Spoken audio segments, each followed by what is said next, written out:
Regardez cette histoire jusqu'à la fin, car parfois ceux que l'on appelle la famille sont les premiers à trahir. Un homme gravement malade est allongé à l'hôpital. Avant de fermer les yeux, il dit à la médecin « Si ma famille arrive avant mon fils, dites-leur que je suis mort ».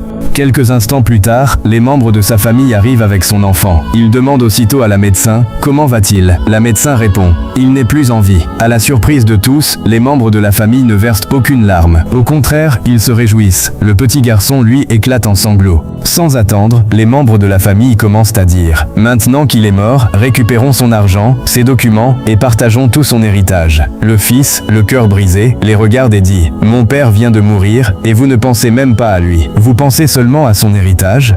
Un membre de la famille lui répond avec mépris « Nous étions avec ton père avant ta naissance. Tu n'as aucun droit de nous parler ainsi. » La médecin, choquée par leur attitude, intervient « Ayez au moins un peu de compassion. » Mais ils lui répondent froidement « Tu n'es pas de notre famille. Fais simplement ton travail. » Devant tout le monde, ils commencent à partager les biens du défunt. Ils vont même jusqu'à appeler un acheteur pour vendre la maison. Pendant ce temps, le fils reste dans un coin, les larmes aux yeux, incapable de croire ce qu'il voit. Mais au moment où tout le monde pense que tout est terminé, le grand frère se lève soudainement. Toute la famille reste figée de surprise. Que va-t-il se passer ensuite? Et toi, si tu étais à la place du grand frère, que ferais-tu? Écris ton avis en commentaire, partage cette vidéo et abonne-toi à la page pour découvrir la deuxième partie.